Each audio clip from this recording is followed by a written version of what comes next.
இப்போ பாருங்க, ஒரு அழகான ஒரு செய்தியை ஸல்லல்லாஹு அலைஹி வஸல்லம் சொல்றாங்க. இந்த உறவு என்பது முகாஃபி அல்ல.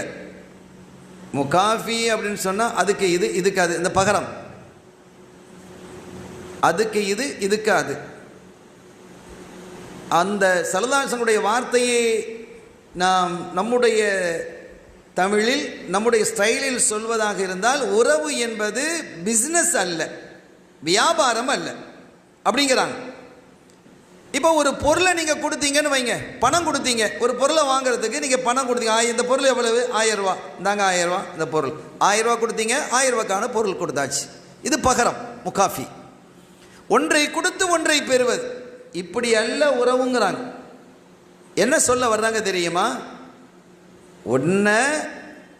ஒருத்தர் உன்னுடைய குடும்பத்தை சார்ந்த ஒருத்தர் ஒரு விருந்துக்கு அழைக்க இல்லை, ஒரு நிகழ்ச்சிக்கு கூப்பிட இல்லை, அவர் வீட்டில் நடக்கக்கூடிய ஃபங்க்ஷனுக்கு அவர் கூப்பிட இல்லை. சரி, நீ இன்னும் போக இல்லைன்னா வச்சுக்கிடுவோம், நம்ம கூப்பிட இல்லை, நம்மளும் போக இல்லை. இப்போ நம்ம ஒரு ஃபங்க்ஷன் நடத்துகிறோம், அவரை கூப்பிடுவோமா?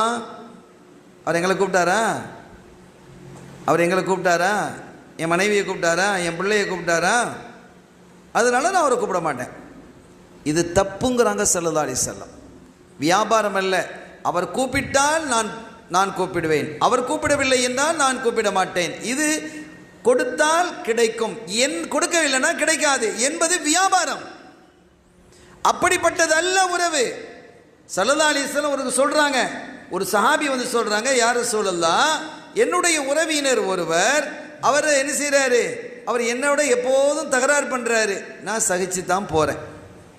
அவர் ஏதாவது ஒரு நிகழ்ச்சியாக இருந்தால் என்னை அழைக்க மாட்டார், நான் அழைக்க தான் செய்கிறேன்.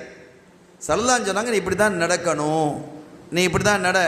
அவர் உனக்கு எவ்வளோ தங்கடங்கள் தந்தாலும் சங்கடங்கள் தந்தாலும் அந்த உறவை நீ முறிக்கக்கூடாது என்கிறார்கள் கண்மணி முஹம்மதுர் ரசூலுல்லாஹி ஸல்லல்லாஹு அலைஹி வஸல்லம் அவர்கள்.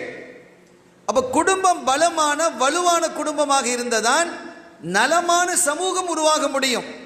எல்லா குடும்பங்களிலையும் சண்டை வம்பு வழக்குனா என்ன ஆகும்? எந்த ஊர் சிறக்கும், எந்த சமூகம் சிறக்கும்? சமூகம் சிறக்குமா? சிறப்பான ஒரு சமூகத்தை உருவாக்க முடியுமா? முடியாது சகோதரர்களே.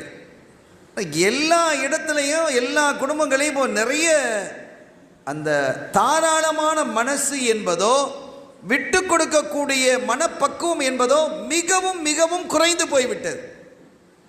இந்த அட்ஜஸ்டிங் டைப்புங்கிறது அறவே இல்லாமல் போனது. பொருந்தி போகக்கூடிய பண்பு இல்லாமல் போய்விட்டது. பரவலாகவே முஸ்லிம்கள் இடத்துல பார்க்குறோம், பரவலாகவே முஸ்லிம்கள் இடத்துல பார்க்குறோம்.